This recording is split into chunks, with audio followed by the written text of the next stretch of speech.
সেদিন আমার একটা বোনের বিয়েতে চলে গেছিলাম, আর সেখানে মেনুতে প্রথমে ছিল কাবুল রোল। যদিও বা এটা আমি প্রথম খেলাম, বেশ ভালোই লাগলো। তারপর চলে এসেছিল বেবি নান সঙ্গে ডাল মাখানি। কিন্তু যখন আমি মেনু কার্ডে দেখে নিয়েছিলাম সেখানে ভেটকি পাতুরি আছে, মেন ফোকাস কিন্তু আমার ওখানেই ছিল। আর ভাতের সাথে ভেটকি পাতুরি মাখিয়ে জাস্ট মুখে পুরে দিলাম। খেতে ছিল অমায়িক। আর তারপরেই চলে এসেছিল গরম গরম মটন কষা, সাথে পোলাও। যদিও বা এই পোলাওটা খুব একটা খাইনি, কারণ আমার মেন উদ্দেশ্য ছিল গরম গরম কষা মাংস সাথে ভাত দিয়ে মাখিয়ে জাস্ট মুখে পুরে দেওয়া। আর সেটাই করলাম।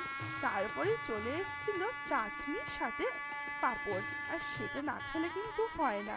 রসগোল্লা সন্দেশটাও মিস করিনি।